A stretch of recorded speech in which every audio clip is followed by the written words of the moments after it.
మనం చూస్తుంటామండి, లెజెండరీ స్థాయికి ఎదిగిన పెద్ద పెద్ద హీరోలు ఉన్నారు. మరి అందరికీ అభిమానులు ఉంటారండి, మీకేమో వీరాభిమానులు ఉంటారు. అభిమానం వేరు, వీరాభిమానం వేరు సార్. It's a promise. మీరు చాలా అద్భుతమైన ఇది అడిగారు సార్.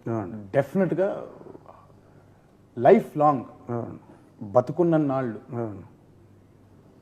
ఇదే వాళ్ళ మీద నేను చూపించే ఈ అభిమానం వాళ్ళకి నా మీద కాదు సార్.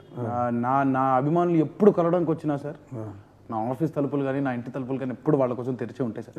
వాళ్ళతో పాటు కూర్చొని భోజనం చేసిన సందర్భాలు ఉన్నాయి, వాళ్ళతో పాటు కూర్చొని టీలు తాగిన సందర్భాలు ఉన్నాయి, వాళ్ళ కోసం నేను కూడా పోరాడిన సందర్భాలు ఉన్నాయి సార్. ఎందుకంటే ఏ బ్లడ్ రిలేషన్ లేదు సార్. నా వల్ల వాళ్ళకు ₹1 లాభం లేదు, కానీ నా కోసం వాళ్ళు ₹1 నష్టపోతున్నారు. కటౌట్లని, బ్యానర్లని, పూలదండలని, ఇదని పూలమాలని.